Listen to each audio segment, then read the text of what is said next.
बिस्मिल्लाहिर्रहमानिर्रहीम अस्सलाम वालेकुम। तो जी कैसे हैं आप सब लोग? थोड़ा सी रोशनी कर लें इस कमरे में और आज की लाइव स्ट्रीम स्टार्ट करते हैं। तो काफ़ी अर्सा हो गया है मैंने शिफा खास सीरीज़ जो है स्टार्ट की थी एंड बीच में आई स्टॉप्ड डूइंग इट। उसकी मल्टीपल डिफरेंट रीजंस थी और I think none of it is relevant to you. बस मैं काम में और एग्ज़ाम्स में बिज़ी हो गया।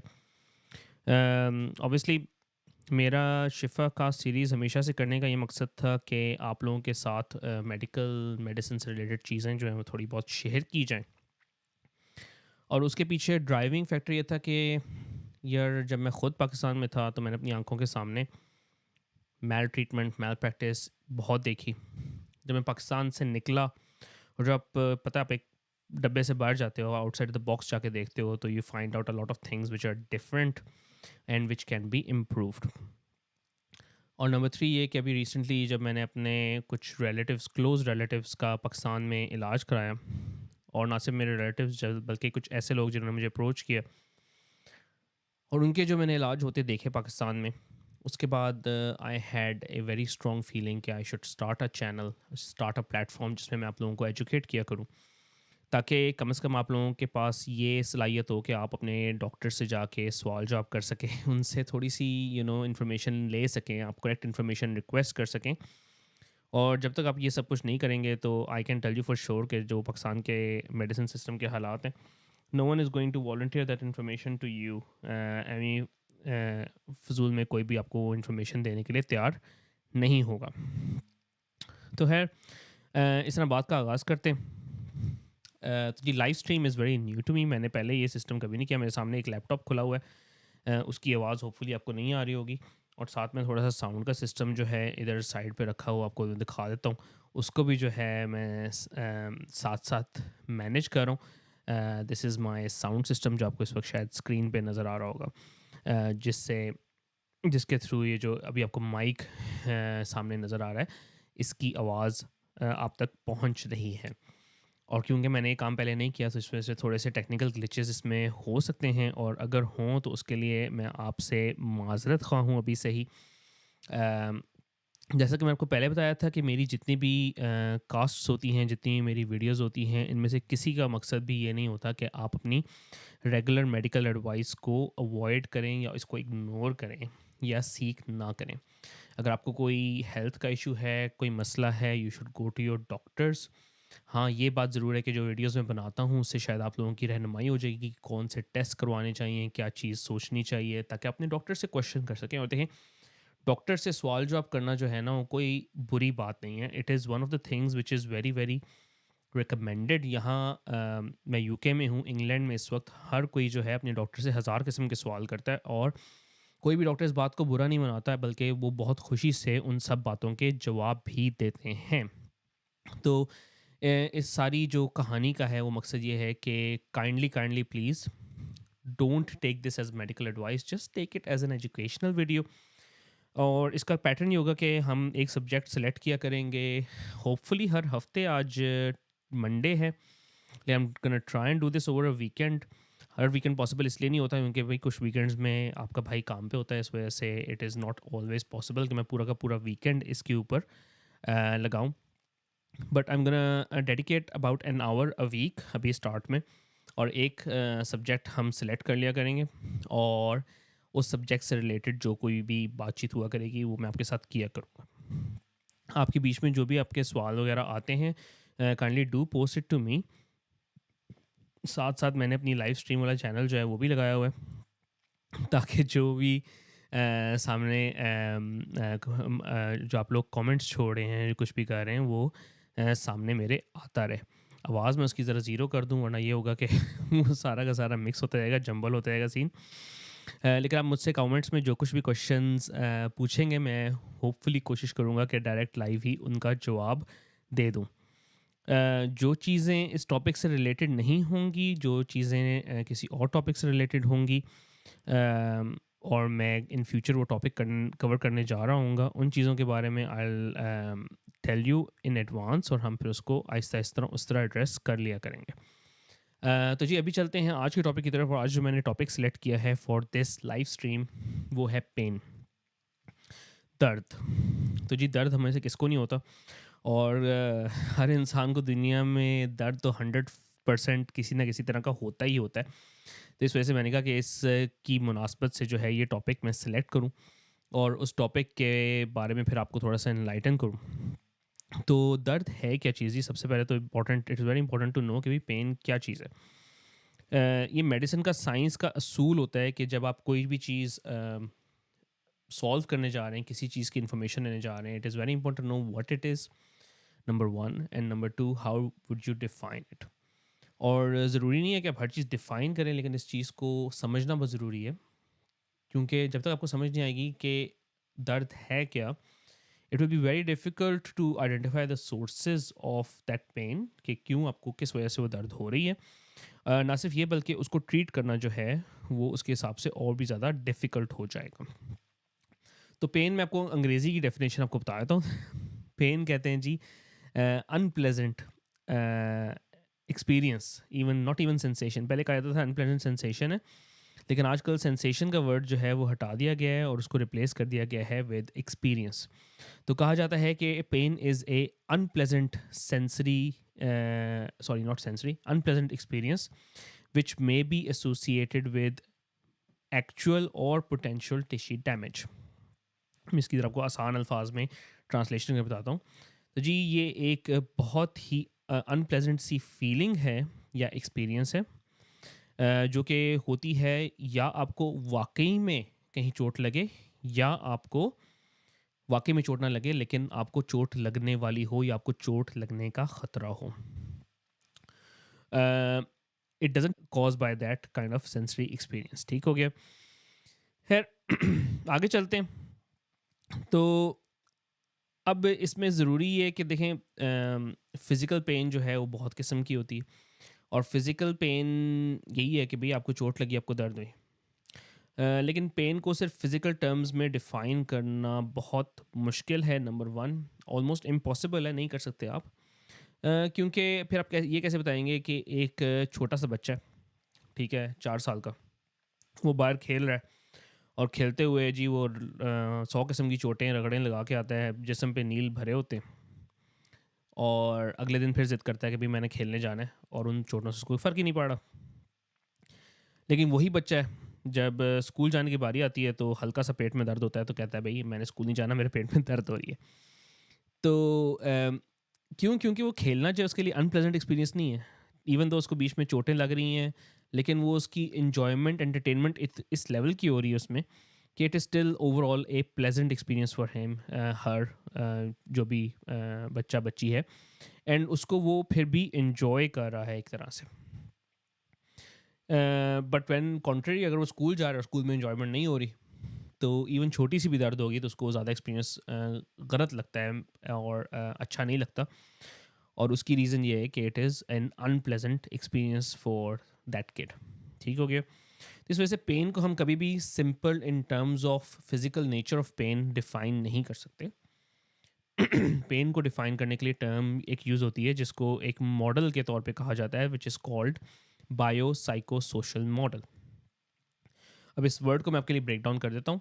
Bio means related to your biology, मतलब आपकी एनाटमी, आपकी फिजियोलॉजी कैसे जी आपके ऊपर, उसके ऊपर भी थोड़ी सी इन डिटेल जाएंगे, लेकिन basically bio means it is related to your biology. एक सर्जन है, उसने कट लगाया, जहाँ पे कट लगाया वहाँ पे आपके जिस्म को डैमेज हुआ, जहाँ पे भी आपका जिस्म डैमेज हुआ वहाँ पे आपको दर्द महसूस हुआ। फिर आपकी नेक्स्ट कंपोनेंट है, वो है साइकोलॉजिकल कंपोनेंट पेन का। और साइकोलॉजिकल कंपोनेंट में एक तो यही आपकी एग्जांपल मैं आपको देता हूँ, जो मैंने आपको बच्चे वाली दी। दूसरा मैं आपको एग्जांपल देता हूँ कि भाई कुछ लोग होते हैं जो कि कह लें मंजे हुए होते हैं, जिनको बचपन में अच्छी खासी चोटें लगी होती हैं, और इवन चोटें नहीं भी लगी होती हैं तो they have spent a very rough kind of lifestyle, और जब इन फ्यूचर वो बड़े होते हैं उनको छोटी मोटी जो है दर्दें डोंट बॉदर देम। कुछ लोगों को तो इवन हार्ट अटैक हो जाते हैं और कहते हैं बस जी वो थोड़ी सी तेजाबियत हुई थी, हम लोगों ने इग्नोर कर दिए। On the other hand, there are people who maybe not that used to pain, और उनको हल्की सी सुई भी चुभे तो उनको अच्छी खासी दर्द होती है। कुछ लोग जो स्पेशली जिनको डायबिटीज़ होती है उनको जब फिंगर प्रिक टेस्ट किया जाता है, मेरी मदर को ख़ास तौर पे she had a real phobia of it. उनको बड़ा डर लगता था उस चीज़ से। हालाँकि क्या है, एक छोटी सी नीडल है, आपको टेस्ट होना है, आपको पता है कि इससे कुछ होना भी नहीं है, ना उँगली कट जानी है, ना कुछ और होना है, छोटा-सा खून निकलेगा। लेकिन for some people that is a very, very unpleasant experience, some for some people it is not that unpleasant. ठीक है?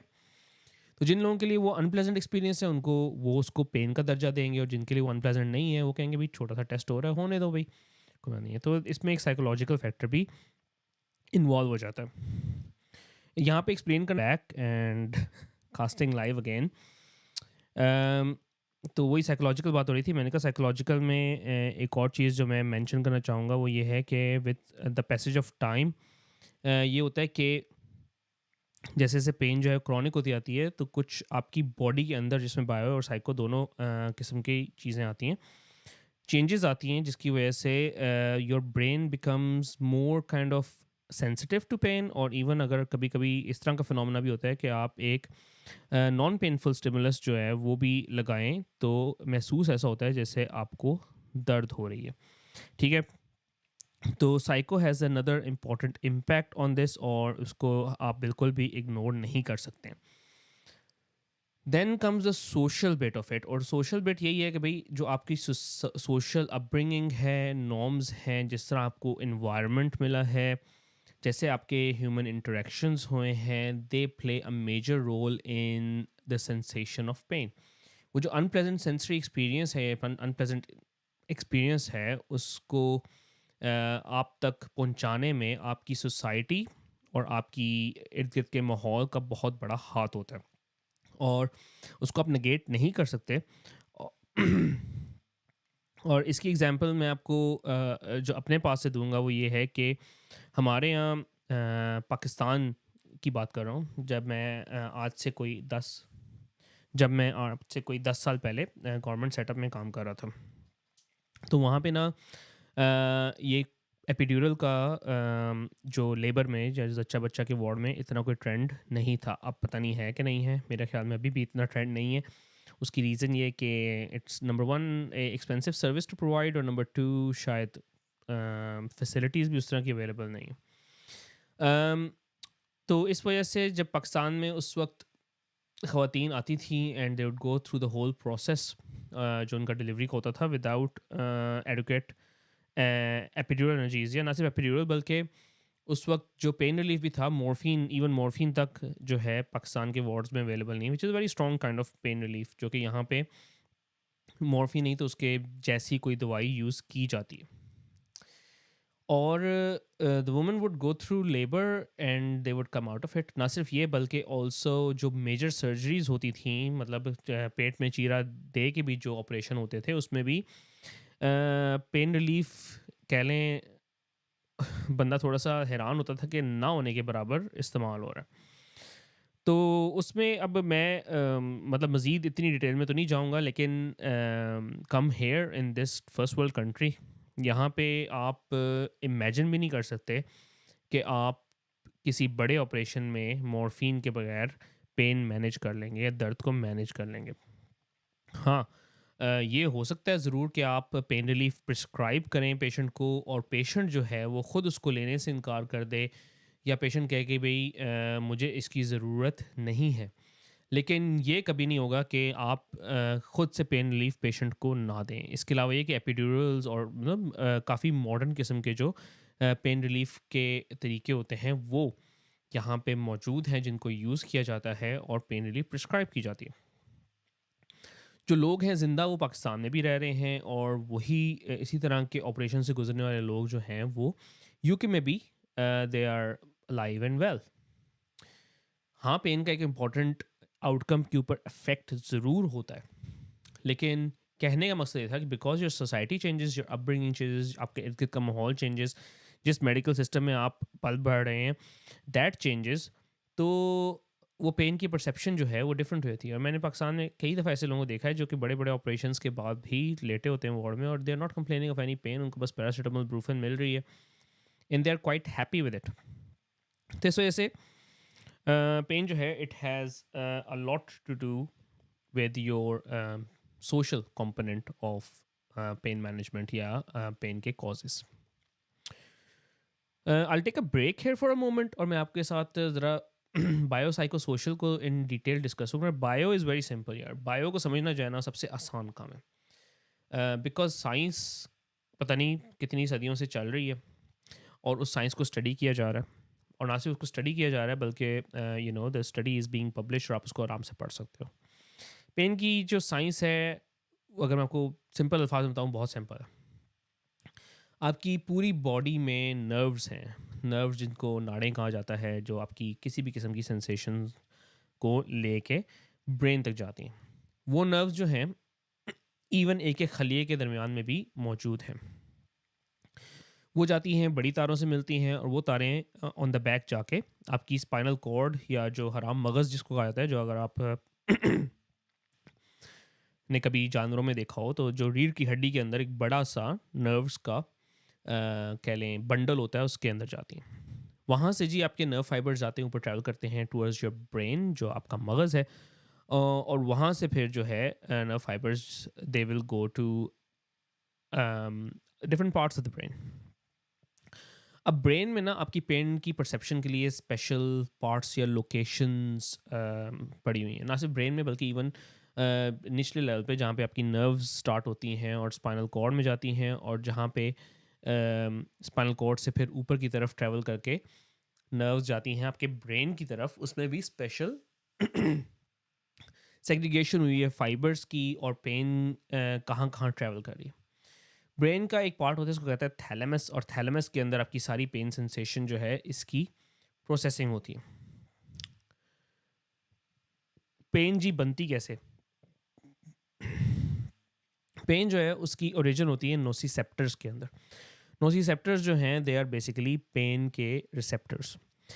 फ्री नर्व एंडिंग्स होती हैं, हल्का सा आपको कुछ सुई चुभी, कुछ हुआ, फिजिकल किस्म का कोई भी आपको हार्म हुआ है, तो नर्व एक्साइट हुई, वो गई ब्रेन की तरफ, ब्रेन को फ़ौरन पता चला कि मुझे पेन हुई है।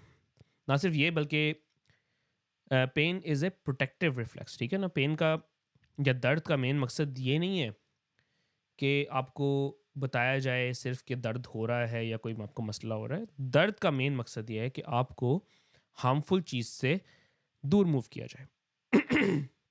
अब हर किस्म का जो दर्द होता है वो हार्मफुल इस तरह नहीं होता कि आपको उससे दूर जाना पड़े।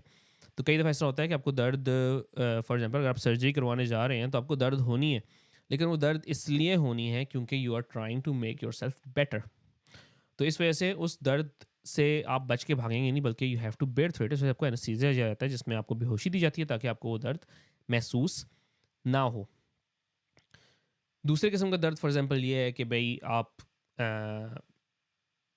अपना आपका हाथ जो है किसी गर्म चीज़ को लग गया और एकदम से आपका हाथ जला है और आप अपना हाथ पीछे को खींचते हैं। क्यों? क्योंकि आपकी बॉडी के अंदर एक रिफ्लेक्स मौजूद है, स्पाइनल रिफ्लेक्सेस होते हैं। इसके लिए इवन ऐसे जानवर जिनमें ब्रेन को डिस्कनेक्ट कर दिया जाए बाकी बॉडी से, उनमें भी ये रिफ्लेक्सेस रहते हैं। और उसकी मेन रीज़न ये है कि दिस इज़ आप एकदम यानी कुदरत का करिश्मा है एक किस्म का, कि दिस हैज़ बीन इनबिल्ट, ठीक है? तो आपने किसी गर्म चीज़ को ऐसे करके हाथ लगाया, फ़ौरन आपकी बॉडी हाथ को पीछे ऐसे करके खींच लेगी, और ये सारा रिफ्लेक्स आपकी स्पाइनल कॉर्ड या हराम मगज़ के अंदर इस वजह से है क्योंकि by the time the reflex reaches brain, the brain takes a decision and then it informs your body कि भाई अब अपने हाथ को पीछे खींचना है। Sometimes it becomes so late कि आपका हाथ बहुत बुरी तरह जल चुका होगा, और अगर आपका हाथ बहुत बुरी तरह जल चुका है तो फिर फ़ायदा नहीं उस रिफ्लेक्स का, ठीक है? तो ये बेसिक बायोलॉजी है अभी पेन की। इसकी डिटेल में अगर मैं जाना शुरू करूँ तो इतनी इसकी डिटेल है कि मेरा फील्ड है एनेस्थीसिया। एनेस्थीसिया में we do specialisation in pain, जिसके सेपरेट एग्जाम्स होते हैं, but we do read a lot about pain. और इतना ज़्यादा रीड करने के बावजूद we don't know each and everything about pain. So it is a complex topic. I wouldn't say कि इट इज़ नॉट डूएबल, मैं कर सकता हूँ, लेकिन आई थिंक इस स्ट्रीम को लाइव हुए अभी तकरीबन कोई 20 मिनट हुए हैं, and I am sure you would like to listen to something more interesting या समथिंग अ बिट डिफरेंट। ठीक हो गया? तो इस वजह से मैं आपको इस टॉपिक के ऊपर मज़ीद बोर नहीं करूँगा।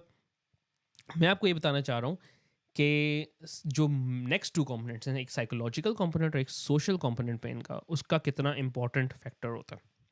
तो इन दोनों को मैं इन कंजंक्शन यूज़ करूँगा कि मोस्टली जो आपके साइकोलॉजिकल कंपोनेंट्स पेन के बनते हैं, दे आर वन वे और the other related to your social components, ठीक है?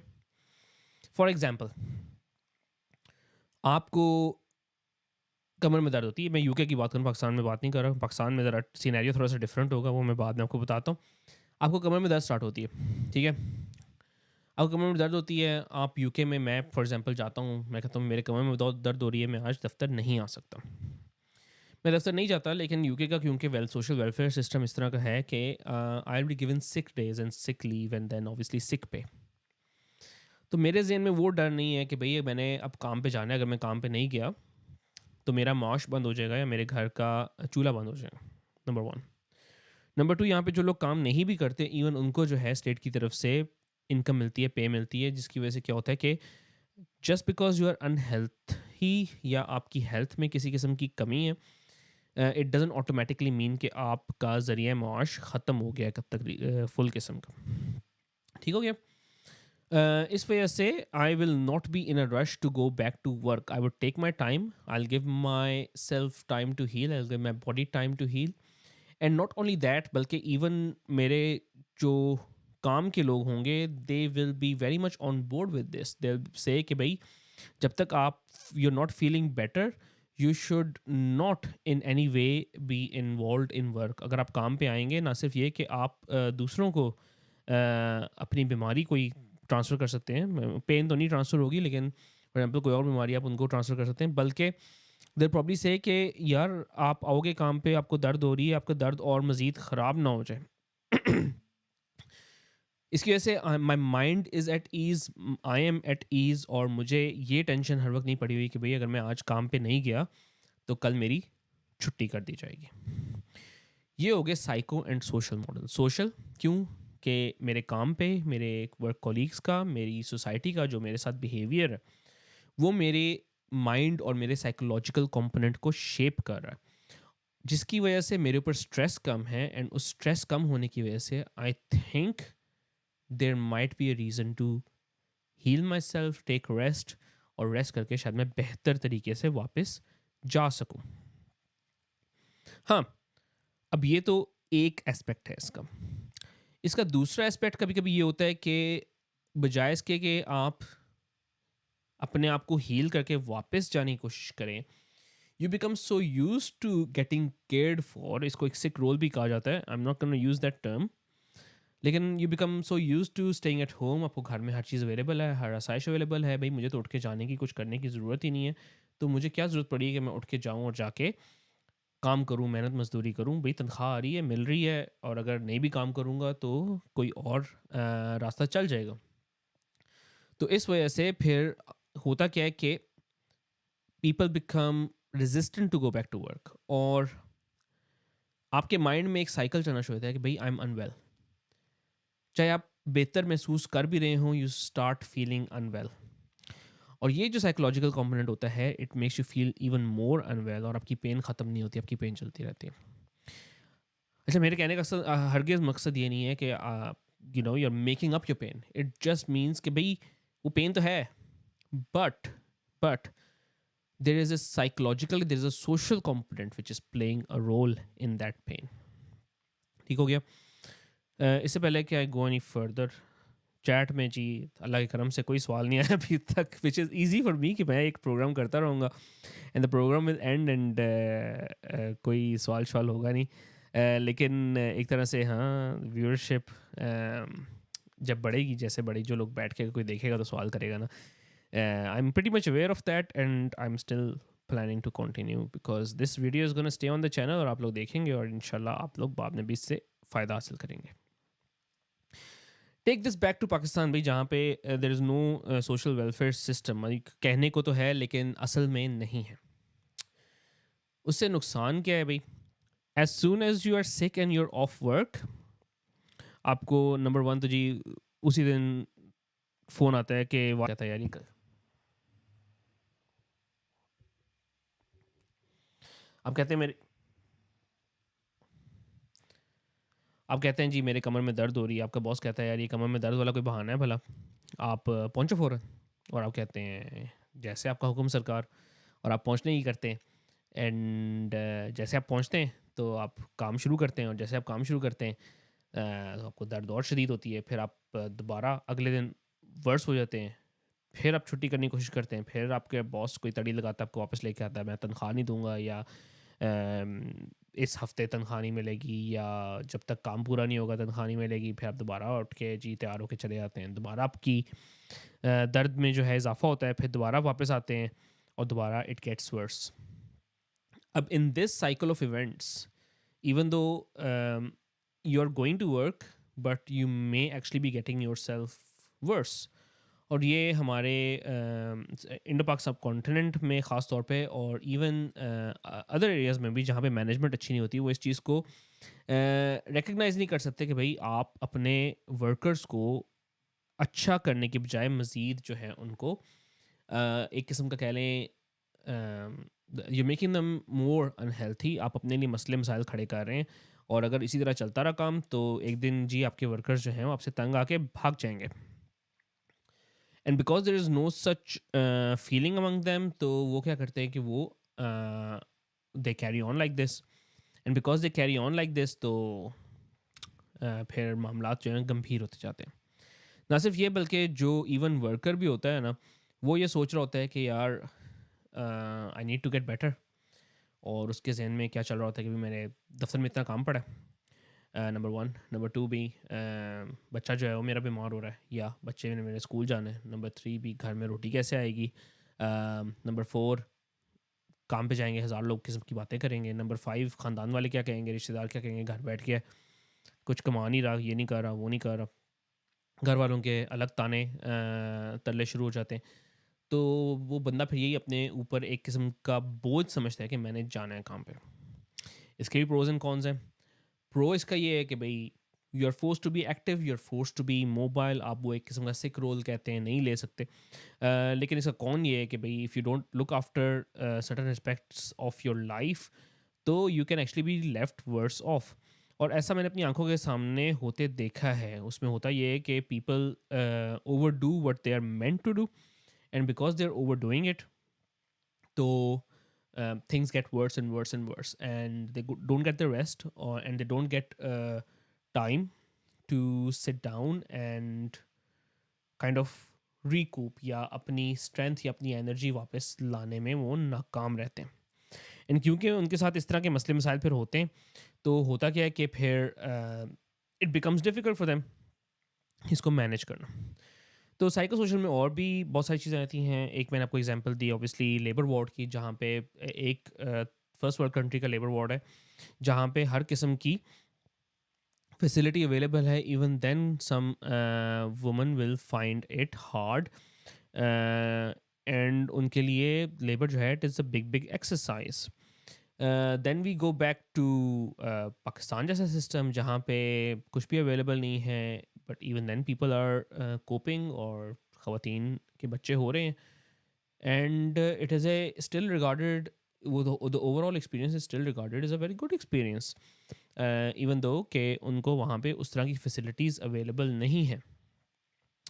खैर, एक और बड़ी एग्जांपल जो जहन में आती है दैट इज़ अगर आप किसी बैटल फील्ड में जाएँ या बैटल ग्राउंड में जाएँ, और आप कभी देखने का या आपको ऑब्ज़र्व करने का मौका मिले जो इंजरीज़ या जिस किस्म की very very horrible kind of injuries our soldiers get and our soldiers have to go through.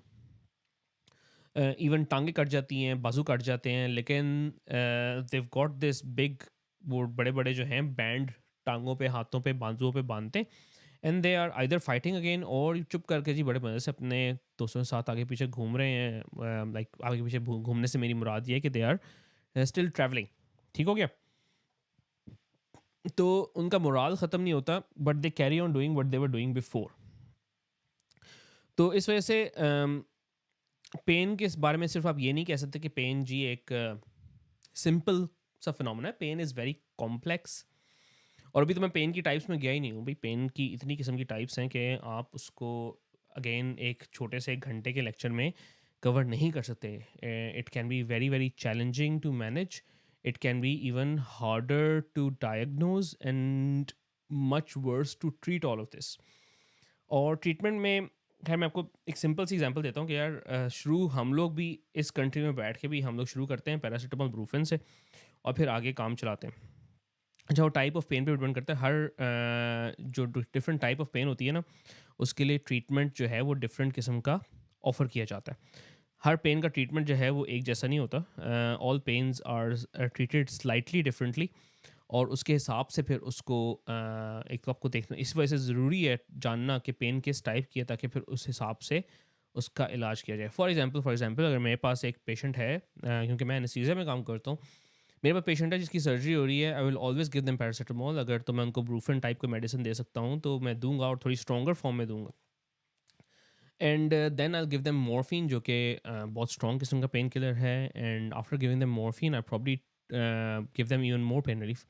और हम फिर बहुत सारा पेन रिलीफ प्रिस्क्राइब करते हैं उनको थिएटर की रिकवरी में। फॉर एग्जांपल जब केस ख़त्म हो गया, एनेस्थीसिया हमने बंद कर दिया, पेशेंट जो है वो जागना शुरू हो गया, तो पेशेंट को हमने लेके जाना है थिएटर की रिकवरी में। रिकवरी क्या होती है? Recovery is a separate ward जहाँ पे आके पेशेंट को हम रखते हैं। वहाँ पे रिकवरी नर्सेज मेक श्योर कि कोई जो है किसी किस्म की कॉम्प्लिकेशन तो नहीं हो रही है एनेस्थीसिया की। एनेस्थीसिया के अलावा कोई कॉम्प्लिकेशन सर्जरी की तो नहीं हो रही। Is patient ready to go back to ward और नॉट, या कोई और मसले मसाइल तो नहीं चल रहे। अच्छा, इसकी एक बहुत बड़ी रीज़न ये होती है कि एक जनरल कॉन्सेप्ट ये है कि अगर एक्यूट पेन है, कोई भी आपको दर्द होनी, अगर आपको उसको intensively at the beginning treat करें तो उसकी इंटेंसिटी और आपकी पेन रिलीफ की रिक्वायरमेंट जो है वो दोनों कम हो जाती हैं। फॉर एग्जांपल अगर किसी बंदे का एक बहुत बड़ा ऑपरेशन होना है, उसके पेट पे चीरा लगना है, अगर मैं उसको शुरू में ही अच्छा, ज़्यादा और इफ़ेक्टिव पेन रिलीफ स्टार्ट में ही दे दूँ, तो जो overall total quantity of pain relief वो यूज़ करेगा, it might be less, and उसकी पेन जो है वो बेटर मैनेज होगी। कॉन्ट्री टू दैट, अगर एक पेशेंट है जिसके पेन्स वगैरह मैं इनिशियली कंट्रोल सही तरह नहीं करता और वो पेशेंट उठ जाता है, फिर उसको जी बहुत ज़्यादा दर्द होती है, फिर रिकवरी में नर्स उसको एक दफ़ा, दूसरी दफ़ा, तीसरी दफ़ा, चौथी दफ़ा मॉर्फिन का इंजेक्शन लगाती है। तो अगर इस तरह का मरीज़ हमारे पास आएगा तो उसके पेन होने के और भी ज़्यादा चांसेस होते हैं कि he will need more pain relief और ज़्यादा डोजेज़ में उसको मेडिकेशन चाहिए होंगी। ठीक है? तो इसको कहते हैं एक फिनोमेना है, मेरे ज़हन में अभी इसका नाम नहीं आ रहा, जैसे ही मेरे ज़हन में आएगा बताऊँगा। इसको कहते हैं प्रीएम्पशन। मतलब आप प्रीएम्प्टिव एनाल्जेसिया देना शुरू कर दें पेन स्टार्ट होने से पहले ही, तो आपकी पेन का कंट्रोल बेहतर हो जाता है और आपको अमाउंट ऑफ एनाल्जेसिया या अमाउंट ऑफ पेन रिलीफ जो आपको चाहिए होता है, उसमें कमी आ जाती है। इसीलिए जब आप देखेंगे जो अच्छे एनेस्थेटिस्ट होते हैं वो आपको जब जगाने से पहले अच्छी तरह पेन रिलीफ देते हैं। जैसे आप स्लोली जागते हैं, आपको जागने में थोड़ा टाइम लगता है, आप थोड़े से आपके होश थोड़े आराम आराम से ठिकाने आते हैं, लेकिन you at least get a chance कि आप पेन रिलीफ आपका अच्छा होता है। खैर, that is one aspect of pain relief. फिर जी अभी क्योंकि बात चल रही है इसी में प्रियम्पशन में, तो पेन रिलीफ जो हम देते हैं किसी को, या पेन की टैबलेट्स जब किसी को दी जाती हैं, तो उसमें इम्पॉर्टेंट ये होता है ये चीज़ देखना कि हर टैबलेट, हर पेन रिलीफ की गोली जो आपको दी जाती है उसके साइड इफ़ेक्ट्स होते हैं। अब कुछ के साइड इफ़ेक्ट्स इतने कम होते हैं कि उनको हम खातिर में नहीं लाते। फॉर एग्जांपल पैरासिटामोल के ले रहे हैं, इसकी वैसे तो साइड इफ़ेक्ट्स कम है, लेकिन इसकी ओवरडोज़ बहुत कॉमन है, होती है, ख़तरनाक है, लिवर फेलियर हो सकता है। लेकिन अगर आप इसको नॉर्मल डोजेज़ में लें तो इसके साइड इफ़ेक्ट और मैनेजेबल या ना होने के बराबर। फिर उसके मुकाबले में आप ब्रूफन वगैरह देख लें तो इसके साइड इफ़ेक्ट्स ज़्यादा होते हैं इसमें, स्पेशली उन लोग जिनको दिल का या दमे का या खून की नालियों की तकलीफ़ हो या मर्ज़ हो, उनको बड़े देखभाल के दवाइयाँ दी जाती हैं। फिर आपके पास जो और डिफरेंट मेडिकेशंस आ जाती हैं तो उसके हिसाब से उनके साइड इफ़ेक्ट्स को मैनेज किया जाता है या उनको साइड इफ़ेक्ट्स प्रोफाइल को चेक करना पड़ता है। क्योंकि पेन को आप ट्रीट तो कर देंगे, लेकिन आपको पेन को ट्रीट करते करते you are creating an another unpleasant experience for that patient. तो होने का ये खदशा होता है कि वो पेन ख़त्म हो भी गई ना, तो पेशेंट आपको कहेगा कि मुझे पेन हो रही है। एक बहुत चीज़ जो कॉमन चीज़ मुझे देखने में आती है ना, वो ये है कि अब मैं जाऊँगा, फॉर एग्जांपल मैं केस ख़त्म किया है, पेशेंट को रिकवरी में छोड़ा है, रिकवरी में I will go and I will look at this patient, और मैं जाके पेशेंट को पूछूंगा, अगर मैं पूछूंगा ना पेशेंट से आपको पेन हो रही है, तो कभी कभी देयर आंसर येस, हो रही है। On the other hand if I ask them कि आर यू कंफर्टेबल, क्या आप कंफर्टेबल लेटे हुए हैं, आप आरामदेह तौर पे लेटे हुए हैं, तो दिल से yes we are fine, we are comfortable. तो कई दफ़ा ये होता है कि जो सर्जरी की जो सेंसेशन होती है उसको जो है कई दफ़ा हमारे मरीज़ पेन समझ रहे होते हैं। तो even the way you communicate with मरीज़ और the way you talk to them, the way you interact with them, the way you give them confidence in your practice, उससे भी काफ़ी हद तक पेशेंट की पेन और उसकी अल्टीमेटली पेन के रिस्पॉन्सेज जो हैं वो काफ़ी हद तक बेहतर हो जाते हैं। मैं अभी पेन के इफ़ेक्ट्स जो बॉडी पे हैं उसकी इतनी डिटेल में नहीं जाऊँगा, वो हम नेक्स्ट टाइम डिस्कस करेंगे, क्योंकि अभी मैं देख रहा हूँ कि कम से कम हमें 40 मिनट हो गए हैं इस लाइव स्ट्रीम को स्टार्ट किए हुए, और I think I will continue it in a second episode. अब मैं जाने लगा था साइको सोशल चीज़ों के ऊपर।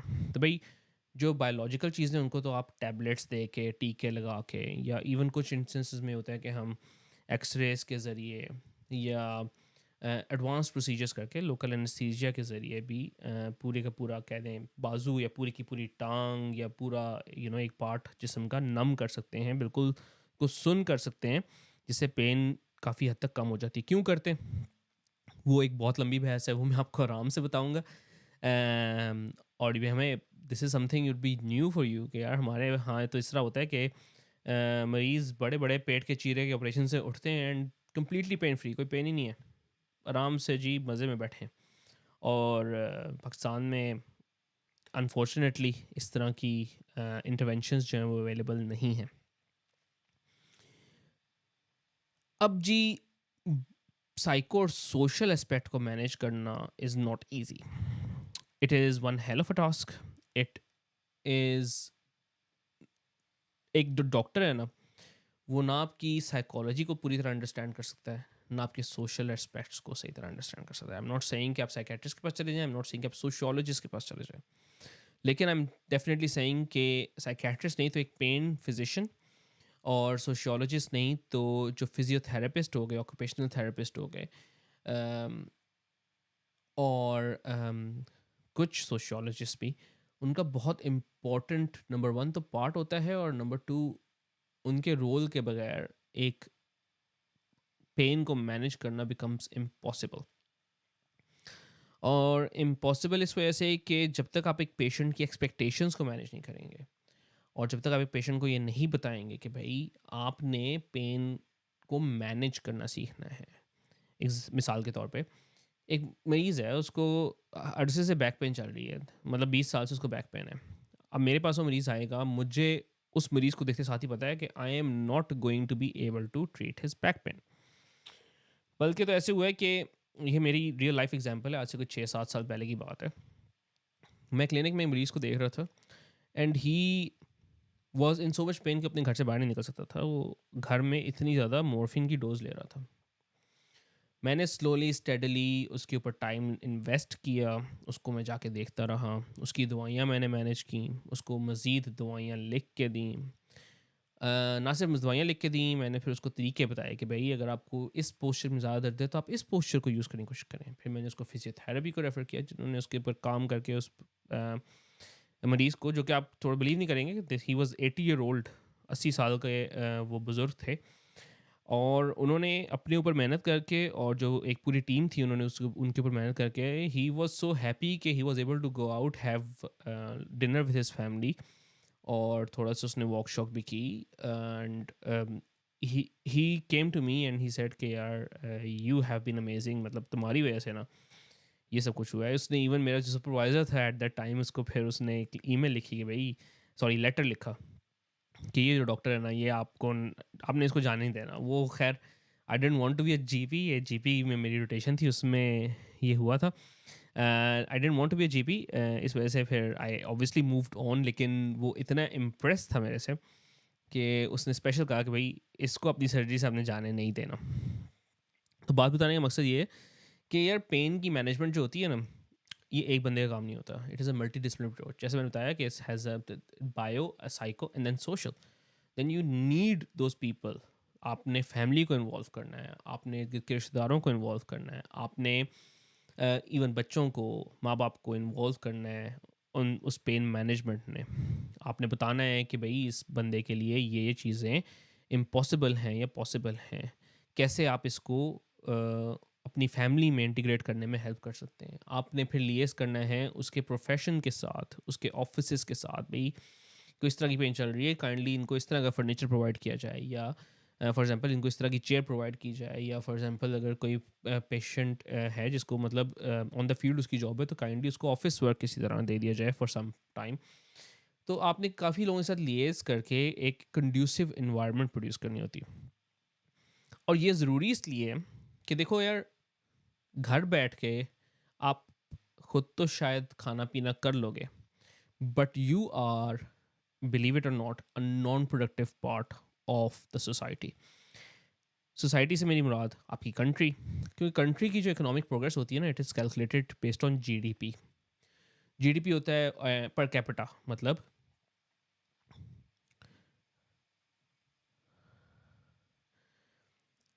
कि एक बंदा कितना पैसा जो है वो कमा रहा है या कमा सकता है, या कितनी कंट्रीब्यूशन कर रहा है towards the economic growth of the company.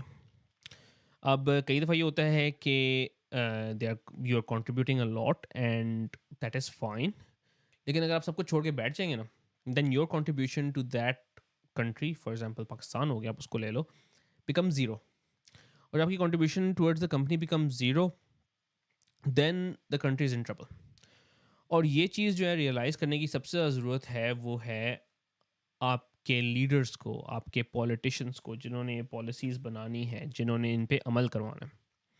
देखो, अगर आप सिकनेस के रूल्स एंड रेगुलेशंस नहीं बनाएंगे, तो आपका वो मज़दूर जो शायद 1-2 हफ्ते के रेस्ट के बाद ही can come back to normal working, वो मज़ीद ख़राब ख़राब ख़राब। हमने तो बल्कि ऐसे वैसे मरीज़ देखे हैं, मतलब जो इनको मतलब कमर में चुक पड़ी होती है और डिस्क हर्निएट हुई होती है, उसके बावजूद अपनी बैक पे वो 20-20, 30-30, 50-50 ईंटें जो हैं लाद के घूम रहे हैं। अगर आप उनको रेस्ट नहीं देंगे, आप if you don't give them time to recover, तो अल्टीमेटली होगा क्या, you gonna lose that person from the economic growth of the company. और ये एक दो बंदों में तो शायद इतना बड़ा impact on the economic growth ना पड़े, लेकिन अगर आपकी कंट्री का अक्सर जो वर्किंग क्लास है वो अनहेल्थी हो जाए, या they become less and less bothered about their health, but ना सिर्फ वो खुद, बल्कि आप भी उनकी हेल्थ के ऊपर इन्वेस्ट करना छोड़ दें, तो होता उससे फिर ये है कि एक स्टेज आती है कि योर कंट्री स्टार्ट सफरिंग। तो इस वजह से लेबर लॉज और इस तरह की चीज़ों को, जो कि यहाँ पे थर्ड फर्स्ट वर्ल्ड कंट्रीज़ में अब राज हैं, चल रहे हैं, इनका एक बहुत बड़ा रीज़न ये भी है कि they are meant to contribute to the overall economic growth.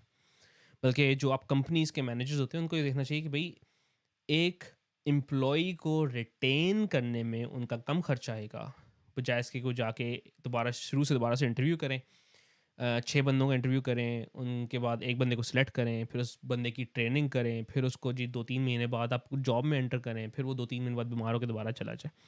तो उससे बहुत बेहतर है कि आप 2 हफ्ते किसी को छुट्टी दें और उसको वापस बुलाएं, या फिर 2 महीने भी छुट्टी देनी पड़े तो आप उसको किसी तरह फैसिलिटेट करें, और हो सके तो उनको अच्छा केयर पैकेज प्रोवाइड करें ताकि वो अपना इलाज करा सकें। तो इस पे मैं आज की डिस्कशन को रोकूंगा, और इसका मतलब ओवरऑल मैसेज मैं आपको सिर्फ यही देना चाह रहा था कि भाई, when you talk about pain, it is not just कि आपको चोट लगी है, या आपको दर्द किसी वजह से हो रही है। अगर यहाँ पे टीचिंग ये है कि अगर कोई बंदा कहता है ना आई एम इन पेन, तो it just means they are in pain. It's your problem now, doctors problem to solve, to find out कि what kind of pain they are in. Is it physical pain, is it mental pain, is it psychosocial pain, और फिर आपने उनको किस तरह से उस pen से बाहर निकालना है। And until unless you address all the qualities of pain, तो आप उसमें फंस जाएंगे, और फंसने के बाद ये होगा कि आप उससे निकल नहीं सकेंगे। आप एक हद तक तो किसी को दवाइयाँ दे देंगे, लेकिन जब तक आप उसके साइको सोशल मामलात को ठीक करने की कोशिश नहीं करेंगे, तब तक it is not gonna bring long term benefit to your cause है। तो अभी मैं इसको यहाँ पे स्टॉप करने लगा हूँ। ऑपरेशन थिएटर्स में क्या होता है या उससे रिलेटेड कोई सवाल है, या हम पेन को कैसे मैनेज करते हैं, किस किस तरह के मरीज़ हमारे पास आते हैं, और इसमें क्या क्या साइंस रिक्वायर्ड है, उसको जी मेंशन करने के लिए एक सेपरेट वीडियो चाहिए। ठीक है। अक्सर मुझसे सवाल ये किया जाता है कि भाई बैक पेन, कमर के दर्द के ऊपर बात करें, कमर के दर्द के ऊपर बात करें। भाई कमर जो है ना, अम, सबसे कॉमन यही कमर का दर्द होता है रीढ़ की हड्डी के मसले की वजह से, या फिर उसके इर्द गिर्द के लिगामेंट्स, मसल्स और जॉइंट्स वगैरह की मसलों की वजह से। लेकिन मेरा एक जनरल रूल है, मुझे कोई कहता है ना कि मेरी छाती में दर्द हो रहा है, भी छाती शुरू होती है आपकी जिल्द से, स्किन से, फिर उसके नीचे मसल है, फिर उसके नीचे आपकी पसलियाँ हैं, पसलियों के जॉइंट्स हैं, या आपकी सेंटर वाली हड्डी के साथ, फिर उसके पीछे जी आपका दिल है, फेफड़े हैं, फूड पाइप है, ऊपर करके इधर आपका जिगर भी कहीं पड़ा है, इधर ही कहीं आपका पेट भी पड़ा है, पीछे करके आपका जी थोड़ा सा गुर्दा भी है, पैंक्रियाज भी है, फिर पीछे के जॉइंट्स भी हैं। तो कोई कहता है ना मुझे छाती में दर्द हो रही है, अक्सर लोग क्या कहते हैं, वो उसका जी ईसीजी किया, शायद एक का दुक्का एक्सरे करवा लेते हो और कहते हैं जान दो। लेकिन मसला ये है कि यार पेन जो है ना, उसको आइडेंटिफाई करना कि भाई ये कहाँ से आ रही है, ये एक आर्ट है। और ये एक ऐसा आर्ट है कि you need experience for this. मतलब यार, आप मेडिकल कॉलेज से कोई बंदा निकल के ऐसे नहीं कह सकता कि भाई मैं पेशेंट से तो बात करूँ, मुझे पता चल जाता है कि पेन कौन सी। हाँ, कुछ pains are defined. For example, जो दिल का पेन होता है वो यहाँ पे होता है, और फिर उसके बाद ये गर्दन में गया, जबड़े में गया, और हाथ इस आपके लेफ्ट बाजू में जाता है। उनके पैटर्न्स होते हैं स्पेसिफिक, और उस पर कुछ लोग कह सकते हैं ये बात। लेकिन हर किस्म का पेन जो है ना, उसको आइडेंटिफाई करना, इट इज़ एन आर्ट। और वो आर्ट जो है ना, विद एक्सपीरियंस आता है। और एक्सपीरियंस कैसे होता है? जब आप ज़्यादा से ज़्यादा मरीज़ देखें, ज़्यादा से ज़्यादा मरीज़ों से बातचीत करें, और आपको पता हो कि what questions you are going to ask. तो अभी के लिए इतना ही, थिएटर से रिलेटेड और बैक पेन अगर आप चाहेंगे उससे रिलेटेड, या फिर ये देखने के कि भाई पेन अगर हो रहा है तो आपके डॉक्टर को क्या क्या बताना आपके लिए ज़रूरी है, जिसके बगैर he will not be able to make a proper diagnosis, वो मैं आपको आराम से बताऊंगा। और किस किस तरह की पेन के क्या क्या इन्वेस्टिगेशन, या इन्वेस्टिगेशंस पे ना जाओ, क्योंकि ये ब्लड के टेस्ट और लेबॉर्ट्री के टेस्ट इतनी किस्म के होते हैं कि इसको मैं शायद इस वीडियो में कवर ना कर सकूँ। हाँ, अगर कोई स्पेसिफिक होंगे तो I will definitely talk to you about it. लेकिन कुछ तो ऐसे होते हैं जिनको आप इसमें कवर नहीं कर सकते, तो मैं उनको फिर नहीं छेड़ूंगा। तो अभी के लिए भाइयों इतना ही। आई एम होपिंग कि ये लाइव स्ट्रीम सेटअप जो है ये थोड़ा सा इफ़ेक्टिव आपको लगा होगा, and that you have enjoyed it. अगर आपने इन्जॉय किया है तो प्लीज़ काइंडली कमेंट में मुझे बताओ, क्योंकि आई नीड योर फीडबैक ताकि मैं इस सेशन को कंटिन्यू कर सकूं। और टाइमिंग मुझे लग रहा है कि हाँ, पाकिस्तान में इस वक्त रात का 1 बज रहा होगा। इसके लिए आई एम माज़रत ख़्वाह। मैं यही कह सकता हूँ कि भाई मैंने देखना होता है कि मेरा हफ्ते में फ्री टाइम कौन सा है। In future I am definitely going to adjust timings according to the audience demand. तो मेरे ख्याल में सैटरडे संडे का दिन बेहतर रहेगा। और अगर मेरी शाम के टाइम हो जाए और आपकी रात के टाइम 8-9 बजे, तो सारे फैमिली के साथ बैठ के भी मुझे देख सकते हो। If you think another time is more suitable, तो काइंडली ज़रूर कमेंट्स में बताओ, because I want to continue this. और यार, मुझे आप लोगों के पैसों की ज़रूरत नहीं है। व्यूज़ मिलेंगे तो वीडियो प्रमोट होगी, ठीक है। व्यूज़ मिलने से मुझे पैसे कोई नहीं मिल रहे। मेरा चैनल इस वक्त मोनेटाइज नहीं है, और ना ही मेरा अनकरीब इसको मोनेटाइज करने का कोई प्लान है। I am not here to earn money, I am only here because यार, जब आप इतना ज़्यादा टाइम स्पेंड कर लेते हो ना, अपने मुल्क से दूर होते हो, तो आपको एक फीलिंग आती है कि यार मैं अपने कंट्री के लिए, अपनी कंट्री के लोगों के लिए, या इंसानियत की बेहतरी के लिए वैसे ही कोई थोड़ा बहुत काम करूं। और उसकी वजह से मैं ये वीडियोस बना रहा हूँ, और उसकी वजह से कह लें, खैर कैमरे वगैरह तो मेरे पास होते हैं, मैं फ़ोटोग्राफी का शौकीन हूँ। अगर आप लोगों को नहीं पता तो एक और चैनल है, उसको भी मैं आपको लिंक दे दूँगा, उसको देख लेना।